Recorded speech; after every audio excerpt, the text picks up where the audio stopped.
婚后，妻子频繁找其他男人，说我只是他白月光的替代品，狠狠践踏我的自尊心。暴雪夜，我被关在门外，忍着心脏疼痛等他在离婚协议上签字，他却执意离开。阿旭出事了，我要去陪他，你别走，我快死了，今天必须签字。他狠狠推开我，谎话连篇，要死就死，快点。我望着他头也不回的背影，重重栽倒在雪地里。后来我彻底消失，妻子却痛不欲生。大家好，开始今天的分享之前，希望你能给人间烟火点个订阅，我将会分享更多优质的内容。拿到检查报告时，我愣怔在原地，盯着纸上心脏衰竭4个字，泪眼模糊。看来我快要死了，我有先天心脏病。开会过程中突然喘不上气，差点晕厥，秘书及时把我送到急诊室，才勉强稳定下来。陈总，你脸色看起来很不好，今晚就住院吧。我强挤出一个笑容，没什么大不了的。今天是我与妻子唐英约好签订离婚协议的日子，我必须回去。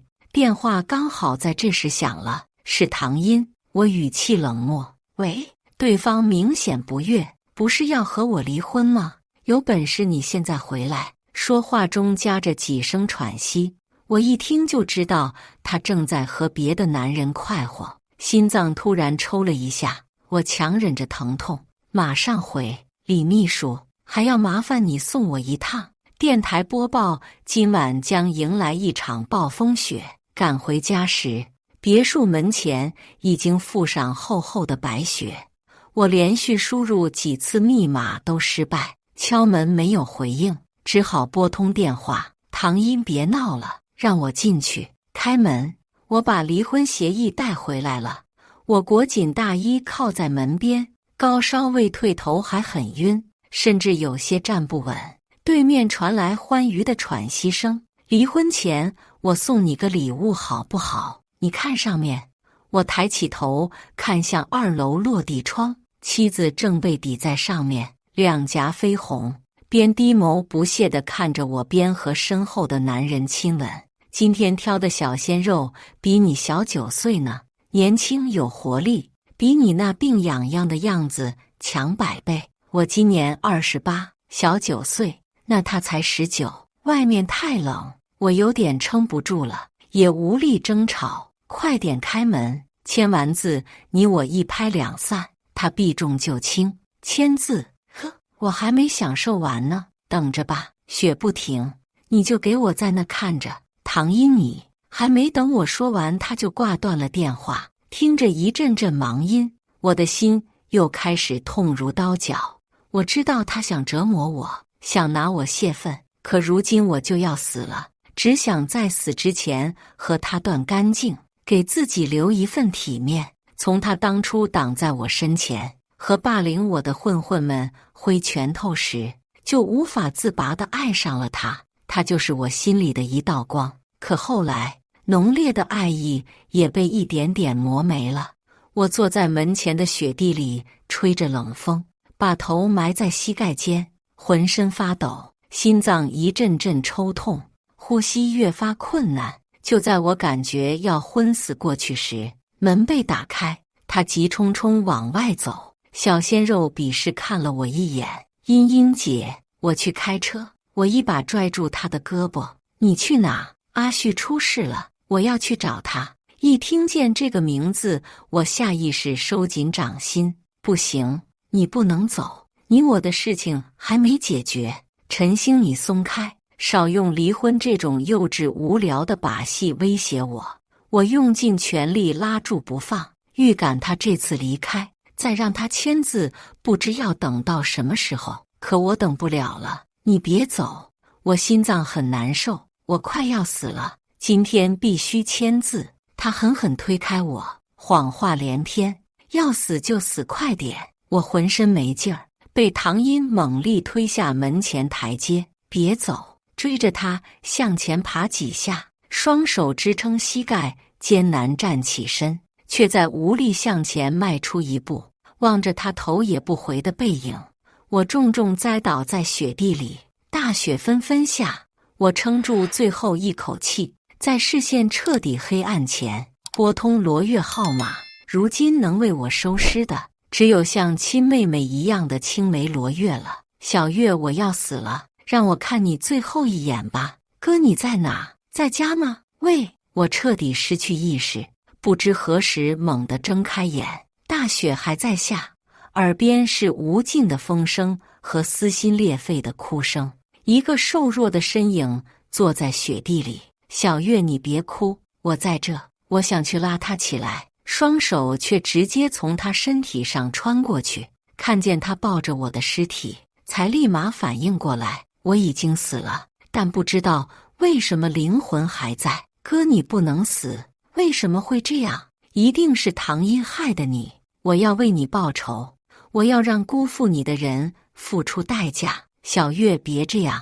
急救车嗡鸣声越来越近，我却越飘越远，最后竟然被一股强大的吸力带到唐音身边。唐音正趴在白月光杨旭洲病床边上哭。阿旭，我好担心你啊，真是把我吓坏了。杨旭洲揉着他的头发，眼神暧昧。我不出车祸，你也不能放下身段来见我。为了和你在一起，受点伤不算什么。茵茵，都怪我以前不懂得珍惜，现在为你回国，我们重新在一起吧。唐音哭成泪人，重重点头。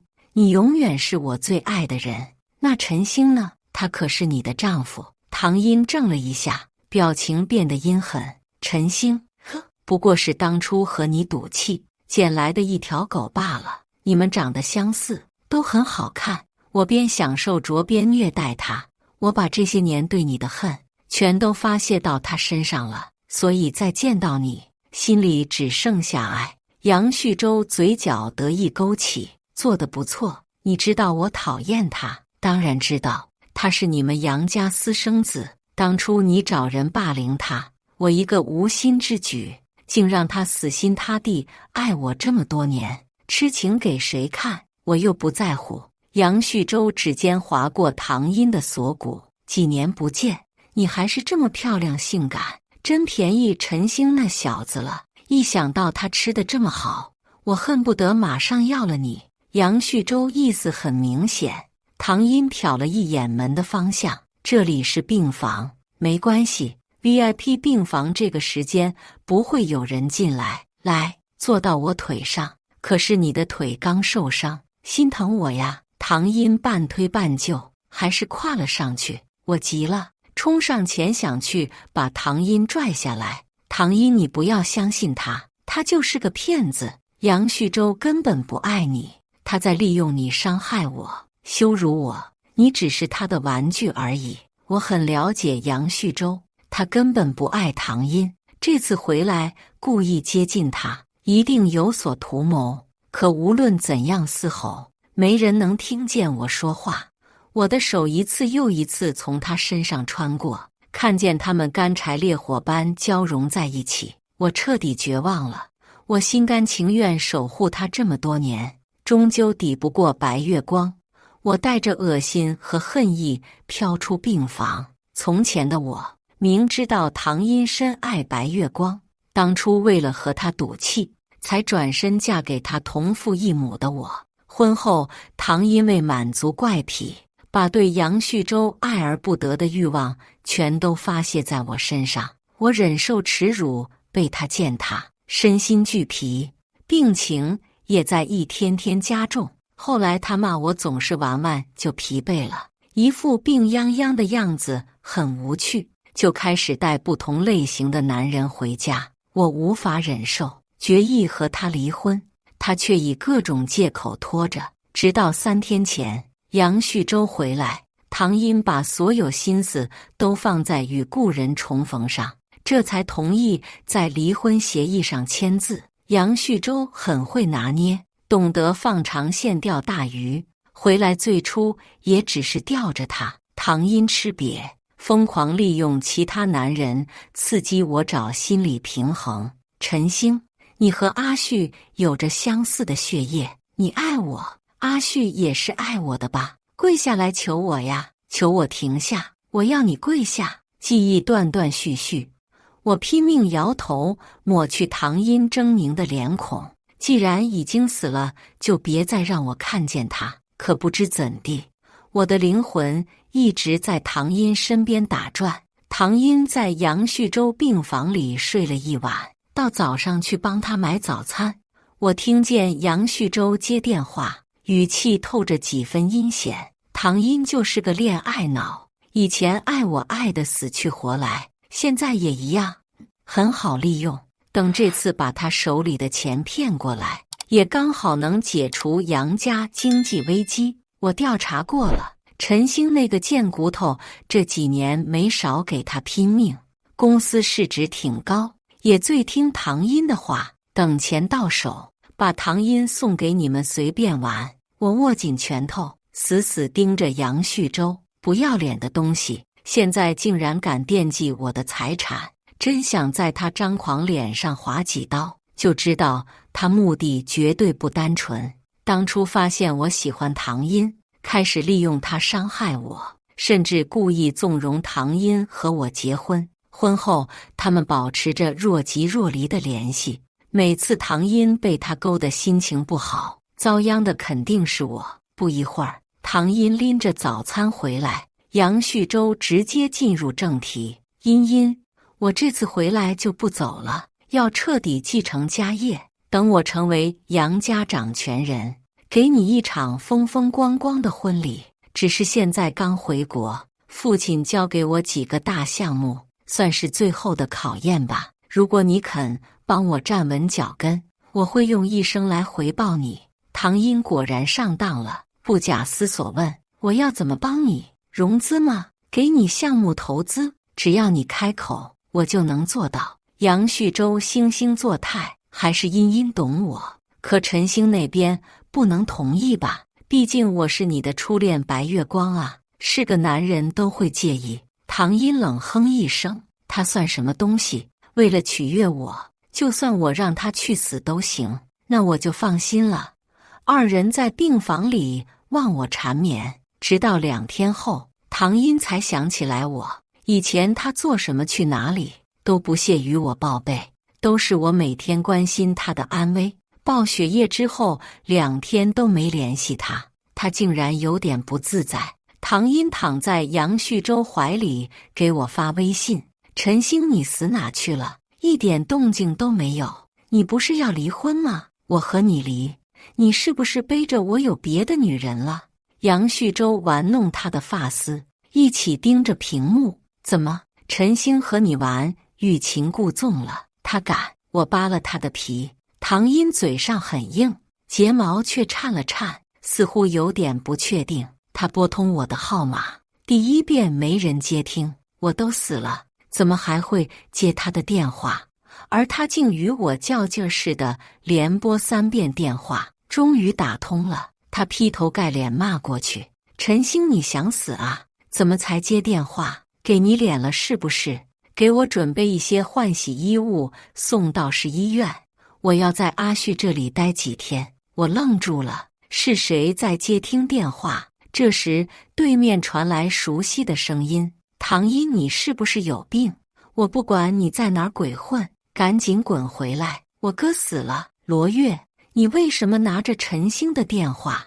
你们在一起干什么？你哥死了跟我有什么关系？我告诉你，少趁我不在的时候勾引我老公。唐英，你脑残吗？我说我哥死了，陈星死了。对面吼出来的一嗓子把唐英镇住了，他愣怔一下，眉头紧蹙。我其实有些好奇，他听到我死讯时是高兴还是悲伤？让陈星接电话，我和他有话说。我哥死了，上哪去接你电话？滚回来签字。有些死亡证明需要家属签字，我哥法律上的亲人只有你了。唐英阴恻恻笑起来，越来越大声。罗月，你以为我是傻子吗？竟然和陈星合伙骗我，还死了！你怎么不一起去死？赶紧让他接电话，否则我要他好看！听不懂人话吗？爱信不信。你要不回来签字，我会让警察联系你。对方挂了电话，唐英把手机摔到床上，没好气道：竟然联合外人整我，死给谁看？杨旭洲也像听笑话一样嘲讽：挺大个人了，竟然整这一出。没想到你的丈夫是个心机男啊，已经堕落到这种地步了吗？我说呀，都是被茵茵你惯坏了，不给他点教训，恐怕会越来越没谱。罗月那个小贱蹄子，我早就看他不顺眼了，看我不找机会连他一起收拾。杨旭洲坏笑：对付女人我倒是有些招数，只要你高兴，哥帮你啊，就当破镜重圆送你的见面礼了。二人开始密谋着要伤害罗月，我听不下去了，疯狂往上扑，要撕烂他们的嘴。可无论怎么努力，都没能伤到二人分毫。罗月是我最爱的妹妹，也是这个世界上待我最真的人。如果她受到伤害，我会心痛死。不准你们伤害她，不许打她的主意。唐英冷笑着又把电话拨回去。喂，罗月，我可以给陈星签字，你拿着材料来找我。今晚8点，盛世会所301包厢，必须你一个人来。我慌了，祈祷着罗月不要答应，他不能去，这分明是一个陷阱。可对方犹豫了一下，还是回了句好。唐英脸上露出邪笑，晚上有好戏看了。陈星平时最珍惜疼爱这个小青梅，我不信罗月被搞，他还能坐得住。杨旭洲捏了捏他的鼻子，等着看，说不定晚上2个人就一起来了。我呆呆定在旁边，不知所措。罗月根本不是唐英的对手，如果今晚出现，肯定要挨欺负。我十分不安，熬到晚上8点，灵魂像与唐英绑定了，一直跟在他们身边，也来到包厢，站在门口盯着走廊，祈祷罗月千万别来。可令人担心的一幕还是出现了，罗月拿着文件袋急冲冲走过来，我没办法把他拦住。他推开门，里面坐着唐英、杨旭洲，还有3个我也没见过的男人。这里是证明材料，赶紧签字，其他的不用你管，我会给我哥办理火化什么的。唐英接过文件袋，翻看资料，脸上没有任何波澜，就笃定了是我和罗月在撒谎。花钱了吧？做得挺逼真。我真不明白，你怎么就不相信我哥已经死了？你回去呀，去见我哥的遗体，去亲眼看他火化。唐英把资料摔在桌子上，这些不过是陈星想让我回心转意的手段罢了。就算他跪下来求我也没用，你告诉他，要签也是我给他签离婚协议，别再做这些无用功。原来唐英是这样想我的，以为我用假死来求他回头。小月，快回去吧，他根本不关心我的死活，因为他从来都不在乎我。比起我自己，我更担心罗月的安危。坐在沙发里的几个男人都不像好人。陈星藏哪儿了？你现在让他回来。我哥死了？不可能，他要死早死了。好，你不说是吧？他跟我玩捉迷藏是吧？我今天就看看他到底能藏到什么时候。唐英搂住杨旭洲的脖子，阿旭，接下来对他可要狠一点。罗月这时感觉到了不对，他抱起材料想往外跑，一个身形壮硕的男人反手把门锁上，堵住出路。你们想干什么呢？唐英嗤笑一声，你说呢？阿旭的兄弟们，今天可要好好教训这个不知天高地厚的丫头。昏暗包厢内，所有男人，包括杨旭洲的眼神都不怀好意。其中一个男人突然伸出手，试图抓住罗月。罗月想要挣脱，但他的力量却远远不及对方。男人嘿嘿一笑，更加得意地逼近他。别怕，我们只是想和你玩玩。另一个高大的男人说着，眼神中闪过一丝淫邪。罗月感到无比的恐惧和无助。你们别过来！”他大喊救命，但嘴巴却被其中一个男人用手捂住。就算喊破喉咙，也没人来救你。罗月被吓得眼泪噼里啪啦往下掉，男人们却更加兴奋。我疯了一般冲上去，抱着罗月，用身体护住他。都滚开！都给我滚开！我声嘶力竭，疯狂挥舞拳头，可依旧没办法挡开那些脏手。亲眼看着他们撕开罗月的衣服，一寸寸掠夺。我去求唐音，别再折磨小月了。你我之间的事为什么要牵扯到别人？唐音，快停下来！要折磨就折磨我！我挡在他面前，从他脸上看到了泄愤之后的满足感。他的目光穿过我，盯着罗月。我要把你这丑陋的样子录下来，给陈星亲眼看看。真期待他看见宝贝青梅成为别人乐子时的表情。唐音一边欣赏，一边拿手机录像。杨旭洲看着罗月，频频咽口水，舔了舔嘴唇。这时唐音电话响了，他接通后没几秒，突然变脸。你说什么？确定没骗人？好，我知道了，不好意思。他突然站起来，吼了一嗓子：停！都给我停！杨旭洲抬头不悦，怎么了？哥几个还没结束呢。刚才警察打来电话，说陈星死了，他竟然死了。此时的我正站在唐音面前，清晰看见他的表情由怀疑到惊讶到震怒。杨旭洲摆了摆手，那几个男人停下动作。你确定陈星死了？不是说小妮子在骗人吗？刚刚是警察，不能有人冒充警察吧？不行，我要亲自去确认。阿旭，你腿不方便，让其他兄弟照顾你一下。我先和这个贱人去看陈星。杨旭洲想拽住他，被他一手甩开。唐音薅住罗月的头发，使劲拎起，把衣服穿上，带我去见陈星。在他们离开后，我看见杨旭洲直接站起来，一脚踹翻轮椅，恶狠狠盯着门口大骂：陈星，你个狗东西，我会把你所有的一切都抢过来。原来他出车祸是装的，2条腿现在根本没事，都是为了骗唐音而使出的苦肉计。唐音却深信不疑，而我死了的事实，那女人却始终不相信。我苦笑一声，被犀利带到唐音车上，他开大马力一路狂奔，恨不得马上见到我的尸体。罗月，你最好别骗我，如果我没看到陈星的尸体，我立马弄死你。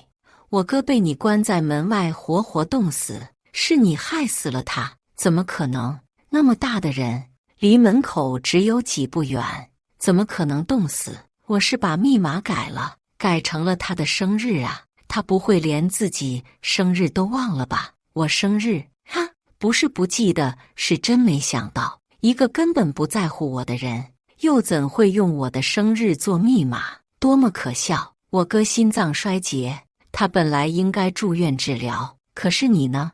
你不顾他的死活，让他站在雪地里挨冻，我哥都要死了，你为什么还要折磨他呢？你为什么？唐音，你不是人，你就是个恶魔！别说了！唐音疯狂按下喇叭，一声很长的鸣笛打断二人争吵。罗月坐在后座抽泣，身体不停颤抖。我的心很痛，他刚挨了欺负，又在为我情绪激动。如果要惩罚，全部惩罚我一个人吧，别再伤害他了。他们很快赶到太平间，唐音终于见到了我的尸体，和我猜想中的或高兴或悲伤都不一样。他只是怔怔看着我，没有复杂的表情，也没说什么离谱的话，情绪过于稳定。我倒有些失望，果然，我对他来说，连一条狗都不如。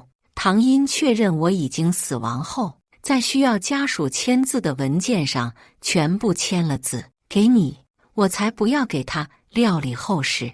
罗月抱着文件袋，又开始哭了。哥，我会给你找到一个像样的地方安葬的，你别怕，我会一直陪着你。虽然是安慰我的话，但听起来不由得站立。为什么要陪着我？小月，你可别做傻事啊！大概因为我实在放心不下。唐英走后，我没有被迫跟着他，而是一直徘徊在罗月身边。他回到家，先去洗了个澡，然后一边给自己处理伤口，一边哭。我轻轻抚摸他的头发，只能无声安慰：哥，你知道吗？我其实一直都很爱你，很爱很爱。我动作一顿，继续听他自言自语：我们从小一起在孤儿院长大，我喜欢跟在你身后，因为你像小太阳一样温暖。可是后来你爱上了别人，一直把我当亲妹妹，我就再也开不了口了。哥，我真的爱惨了你。他哭得很伤心，我的心也跟着碎了。罗月拿出银行卡，又把我的死亡资料整理了一遍。我用所有积蓄托人给哥找了一块安静的地方，也顺便给自己买了一块墓碑。我们挨在一起，就算活着不能相爱，死后也能做个伴儿。小月，你刚刚什么意思？不能做傻事。原来是杨旭洲回来了，唐英才变本加厉折磨你。你说，如果杨旭洲喜欢上我，唐英会怎样？我要替哥报仇，让他们都给你陪葬。不行，你不能接近杨旭洲，他就是个混蛋。我站在旁边守着他，到今天我才后知后觉，原来罗月对我有爱情，以前竟然从未往这方面想，是我辜负了他。可现在一切都来不及了。夜很深，我不知不觉飘回了家，原因是唐英已经回家了。房间里很安静，唐英坐在沙发里抽烟，眼底情绪不明。突然，他把桌子上的花瓶推到地上，一声脆响打破寂静，紧接着开始疯狂砸东西。不一会儿，房间内乌烟瘴气，碎玻璃碴子满地。陈星，你这个骗子，你不是说要爱我一辈子吗？你背叛我，我不会原谅你。我要把家砸烂，把你喜爱的珍惜的东西全部砸烂。他踩在玻璃碴上，划破了脚心，带着哭腔说着狠话。我还想当着你的面和杨旭洲在一起，我要嫁给他，和他生孩子。我要你亲眼看着这一切，你给我滚回来。我静静看着他，换做以前他受伤，我会心疼的立马冲上去，可现在竟觉得无关痛痒。或许死了才彻底放下，才明白自己曾活得多么卑微。他要和杨旭洲生孩子，可他曾经亲手打掉了我们的孩子啊！是唐英把我从泥泞中拉出来，又狠狠推我向深渊。从我躺在雪地里那一瞬开始，便已经不爱了。陈星，回来，你给我回来！不听话，他躺在沙发里，在呢喃中睡去，眼角带泪。接下来1个星期，罗月为我料理后事，唐英没有插手，应该是不屑于插手。杨旭洲得到我真正死讯后，对唐英展开了热烈追求。这天，杨旭洲特意在自己别墅内为唐英准备了烛光晚餐，房间内布满鲜花。他身穿高定西装，打开小方盒子：“茵茵，做我的女朋友吧。我成为杨家掌权人后，一定会娶你。”小盒子里是一枚戒指。我以为唐英会欣喜地说我愿意，但她的反应让我有些意外。陈星刚去世，现在谈这个不太合适。杨旭洲表情一致，他死了，就没有人再能成为我们之间的阻碍。你不高兴吗？难道你爱他？我只是觉得现在不是谈这个的时候，给我一点时间。杨旭洲有些急了，他现在只想快一点利用唐英。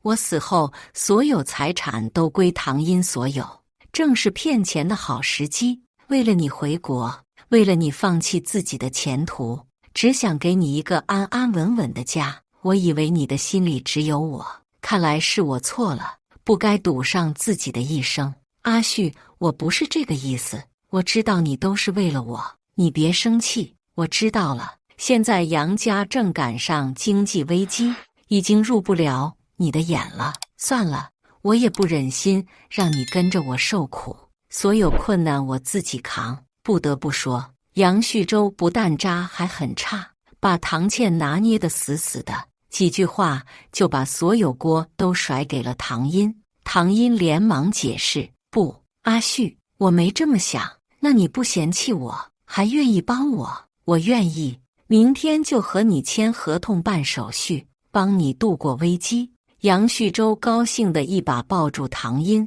就知道你最在乎我，我一定会娶你。唐英扛不住杨旭洲的花言巧语，到底把钱投给了杨旭洲的项目，那是我辛辛苦苦打拼赚来的钱，就这样被他糟蹋了。我冷冷看着他，到现在还看不清。唐英，你迟早会后悔。果然如我所料，杨旭洲在收到钱解决危机后，立马变了态度。唐英给他发微信不回，打电话也不接，突然被冷暴力。我看着他因为杨旭洲心烦意乱，竟有些幸灾乐祸，都说了他不是好人，这回终于知道了吧。唐英联系不到人，干脆去杨旭洲经常出入的会所堵人，在前台询问到具体包厢，直接闯了进去。而眼前一幕也令我震惊，包厢内男男女女很多人，我一眼就看见了杨旭洲怀里的罗月。没想到罗月真的对他下手了。罗月外形清纯可爱，与唐英性感妩媚完全不同风格，必然会让杨旭洲轻易沦陷。随着唐英闯入，所有人突然噤声，他暴怒朝着杨旭洲大吼：杨旭洲，你什么意思？杨旭洲抱着罗月，一脸不屑：你不都看到了吗？我把你甩了。诺，这是我新女友。哦，对了，你们认识的。你在玩我，你特么的利用我。唐英，看来你还没摆正自己的位置，你只是我用来折磨陈星的工具，他死了，你也没用了。唐英被气得浑身发抖，抬手把戒指展示给他看。你不是说要娶我吗？你许给我的海誓山盟都不算数了吗？杨旭洲嗤笑：一枚破戒指而已，我给小月的比你的更值钱。说着拉起罗月的手，纤细手指上戴着一颗钻戒。唐英气不过，冲上前扇了罗月一巴掌：你个贱人，没皮没脸，勾引我老公，现在还勾引我男人。罗月吓得躲进杨旭洲怀里，做小鸟依人状，直接激起男人保护欲。啪！杨旭洲回了唐英一个耳光：给你脸了，有多远滚多远，别在这碍眼。你敢打我，王八蛋，我和你拼了！唐英脾气火爆，抡起拳头和杨旭洲扭打起来。他哪里是男人的对手，直接被压在底下打。我非但没心疼，反而觉得很爽。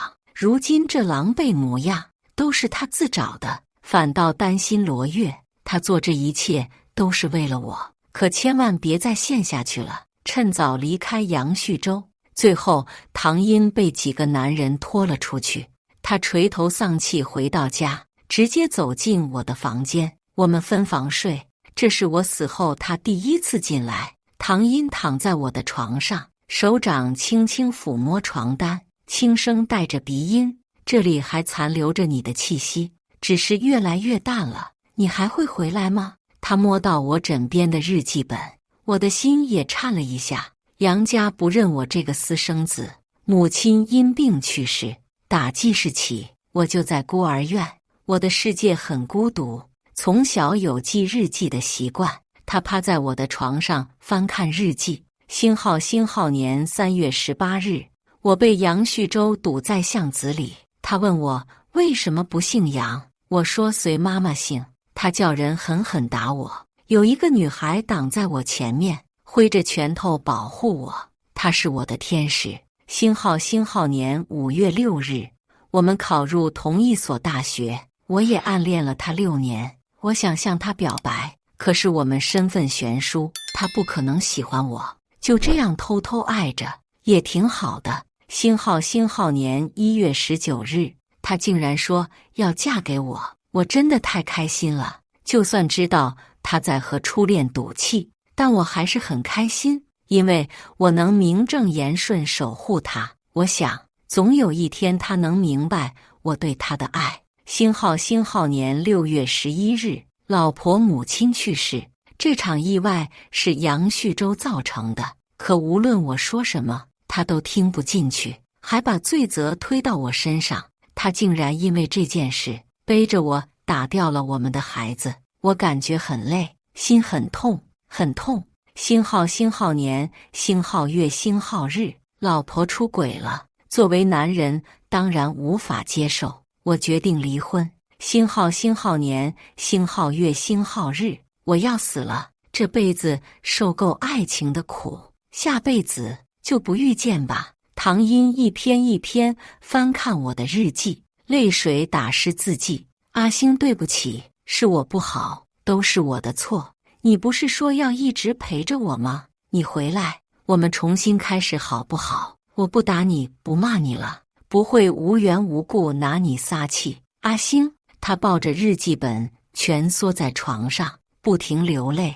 我静静靠在门边冷笑。你终于知道我的好，但有什么用呢？我已经死了，往后的路你自己走。不知过了多久，他拨通电话，罗月，我们谈谈吧。不是杨旭洲，我现在没心情理他，我想和你谈谈陈星，有些事情想听你替他解释清楚。很快，两个女人见了面。罗月看见唐英哭肿的眼睛，愣了一下。就因为杨旭洲抛弃你，你就哭了？我哥死了，你都没哭。罗月，我今天找你来，不是要和你吵架，有些事我想弄明白。我妈死那天到底怎么回事？到底是不是陈星故意的？原来到现在你还被杨旭洲蒙在鼓里，你相信一个外人，也不相信自己的丈夫。我哥带着你母亲去医院出了车祸，肇事司机是杨旭洲安排的人。那人虽然后来被判入狱，但家里已经被杨旭洲打点好了。杨旭洲的目标就是你母亲，因为她死了，你就会把所有罪责赖到我哥身上，会变本加厉折磨他。你想想，都对我哥做了什么？你还是人吗？唐英握着咖啡杯的手不停颤抖。他因为这件事和我大吵了一架，后来独自去医院把还不到3个月的孩子流掉了。回忆当初，他拿着孕检单和打掉孩子的报告单丢在我面前。陈星，你的孩子没了。因为我一想到我的孩子身体里流着你的血，就觉得恶心。你活该孤独终老。那一刻我真想去死。唐英嘴唇抖着。罗月，我们合作吧，里应外合，搞垮杨旭洲。你什么意思？我彻底清醒了。这个世界上最爱我的人只有陈星，敌人的敌人就是朋友。我知道你接近杨旭洲也有目的，我们2个合作能事半功倍。怎么搞？我刚把钱投给他，就遭到了背叛。我要把钱拿回来，再狠狠敲他一笔。杨家刚刚勉强度过经济危机，很多地方还有漏洞。事态紧急，以杨旭洲的手段，必然会留下纰漏。你不是学财务的吗？去帮我搜集他经济犯罪的证据，其他的交给我，我会请专业的律师团队专门对付他。罗月搅动杯子里的咖啡。要是这么说，我还真发现了点东西。我在他书房看见一本账簿，但当时没机会看仔细。你去找机会把账簿复制下来给我，要尽快。好，我可以帮你，但要说清楚，我在帮我哥，那些钱都是我哥日夜操劳赚来的，公司也是我哥的。2人开始制定搞垮杨旭洲计划。罗月高级会计师，对财务上的事比较敏感。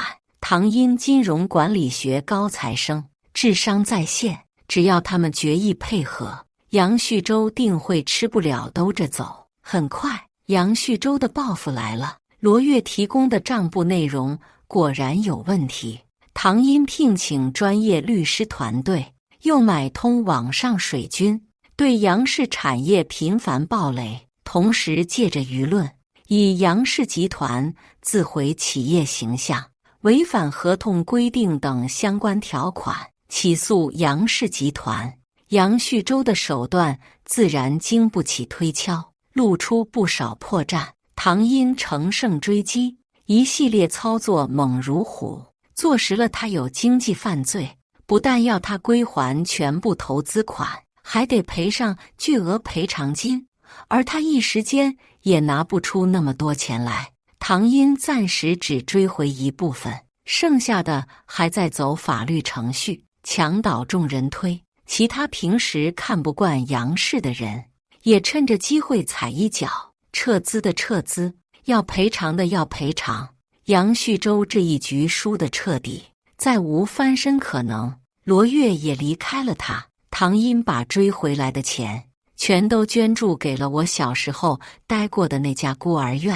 阿星，你不是说想去西藏转转吗？我现在有时间了，我们去看看吧。带上你最喜欢的这条领带，这件白衬衫，手表就选这一款吧。他一个人在房间里收拾行李，自说自话，选了几样我的东西，整整齐齐放进行李箱，把我那件经常穿的白衬衫揉进怀里，静静坐在地上发呆。这时，一阵急促电话铃打破宁静，是杨旭州。唐英没接，对方一直打。就在他拿起电话准备拉黑时，看见杨旭州的信息：我这里有一件陈星特别宝贵的东西，你不打算要了？什么东西？如果你肯出来见我，我就给你。机会只有这一次，我有种不好的预感。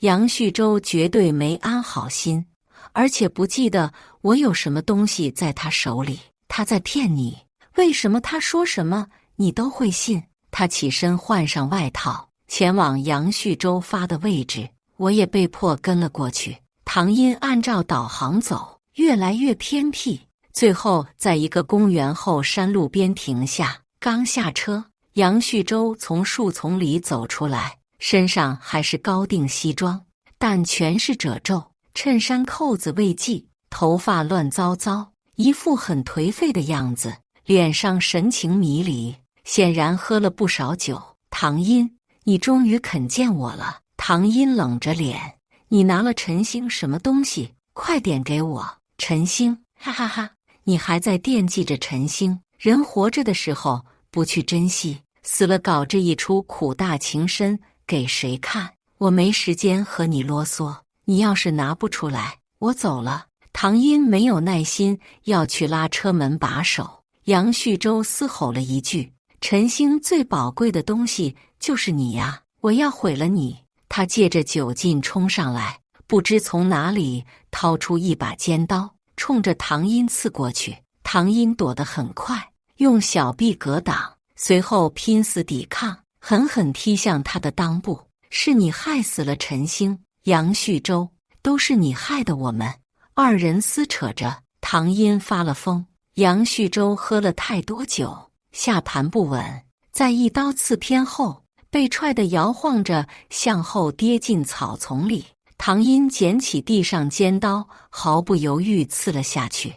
我让你陷害陈星，让你害死我妈，你怎么不去死？该死的是你，没有你我也不会变成这样，都是你害的。唐英带着强烈的杀意，红了眼，连续捅杨旭州7刀。杨旭州痛苦挣扎几下，来不及抵抗，倒在血泊中，彻底断了气。死了，死了，都死了，呵呵。他满身是血，对着杨旭州的尸体冷笑，表情让人毛骨悚然。突然想起了什么，一手拿刀，一手扶着受伤的手臂，又回到车上。我默默坐在车里，冷眼看着这一切，虽有震惊，但不觉得可惜。杨旭州的确该死，我也恨透了他，只是没想到唐英能为我做到这种地步。他开车来到墓园，在我的墓碑前跪坐，带着鲜血的手轻轻抚摸我的墓碑。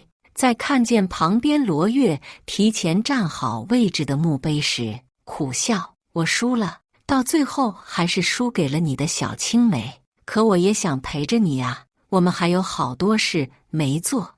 我想和你生一个可爱的宝宝，你会开心的吧？陈星，你是我的丈夫，到现在我才明白，我很爱你，我好想你。我杀了杨旭洲，给你报了仇，而我欠你的，也只能用命来还了。唐英拿出沾满血渍的刀，把刀尖对准了自己的喉咙。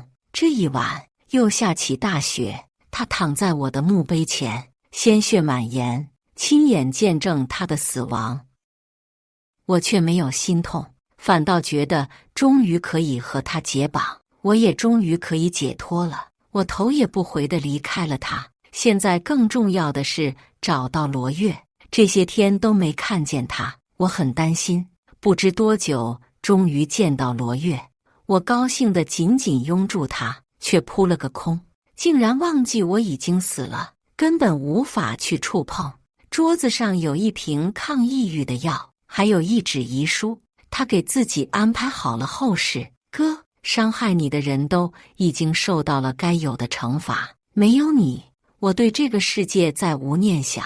现在是时候去陪你了，等着我。我拼命摇头，小月，你别做傻事，你要好好活着，你的路还很长。可惜还没来得及告别，我就被一股强大的吸力卷走，几乎瞬间被传送到一个雾气氤氲的地方，周围水声缭绕，眼前有一座很宽的桥。这里是轮回转世的地方吗？我叹一口气，看来这回要彻底离开了。可唯一放心不下的只有罗月，也不知道他怎么样，有没有？哥，是你吗？神情恍惚中，听见那道熟悉的声音，猛地回过头，不远处，女孩微笑着。我怔了一下，忙不迭张开双臂。小月，过来！女孩奋力奔向我，投入我的怀抱。哥，我们一起走吧。好，以上就是今天分享的故事。